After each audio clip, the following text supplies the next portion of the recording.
I think that one of the biggest mysteries going into Star Wars Episode 9 has all to do with Rey's new lightsaber in this movie. This is Mike Zero. If you guys are new to the channel, do make sure to subscribe to see future Star Wars content.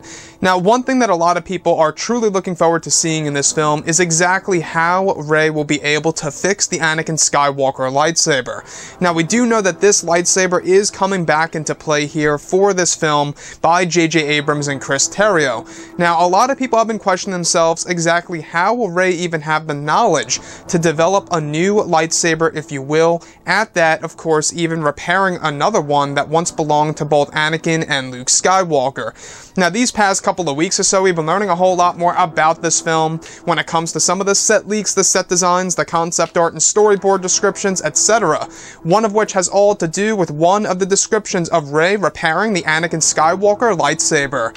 Specifically, a description of Rey inside of a large vault of some kind full of Jedi relics. She sports a black cloak and is in front of a large table with what appears to be many different scraps of lightsaber pieces.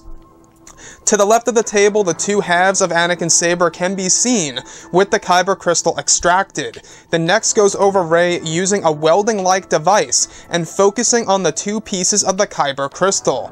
Another goes over Rey taking parts out of an older and inactive lightsaber and transferring some wirework into Anakin's saber.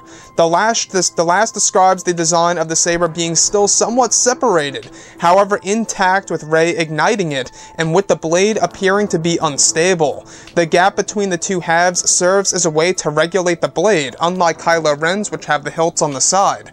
So I really want to go over a couple of pieces about this that really do pique my interest for this film. It has all to do with Rey's new lightsaber in this movie. Now, it seems as so that there will be some redesigns to Anakin and Luke's lightsaber in order to kind of make it feel more unique to the character of Rey and somewhat new. It's also a great way and a clever way for Disney and Lucasfilm to, of course, sell new toys and lightsaber designs out there as well.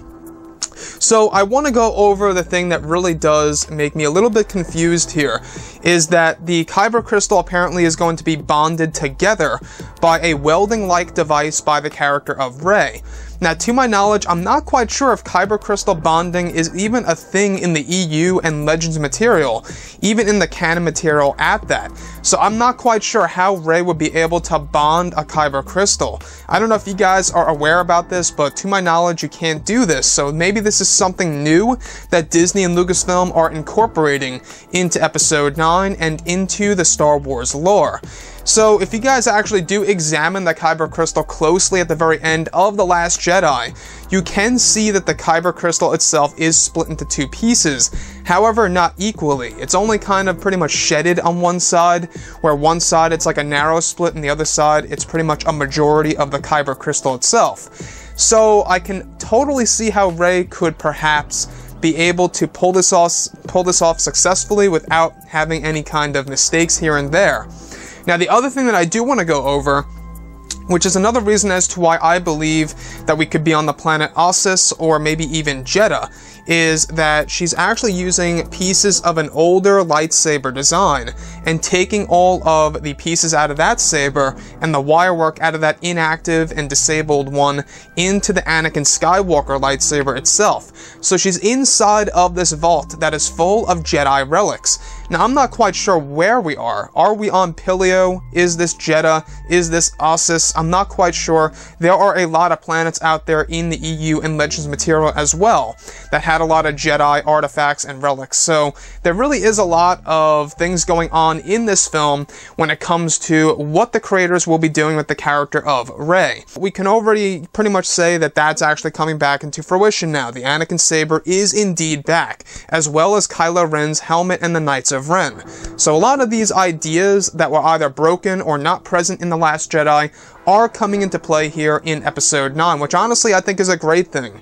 Now, the blade being unstable, I don't know how you guys feel about that, about the Anakin and Luke lightsaber being somewhat different and more around the lines of Kylo Ren's, where it's going to have a more fiery look to it, a fiery blue blade.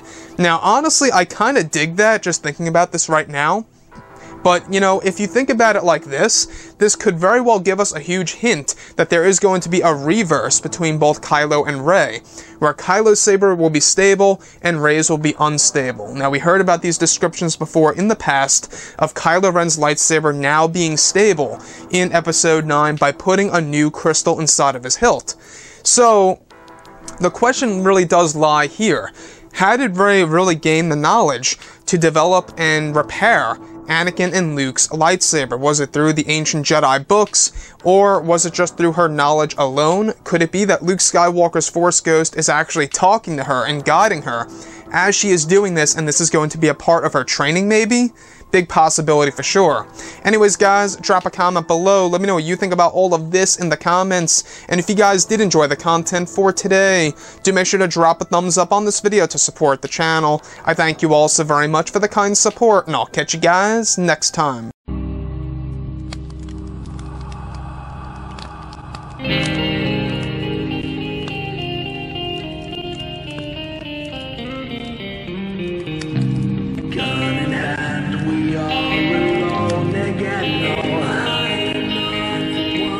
From night to morning.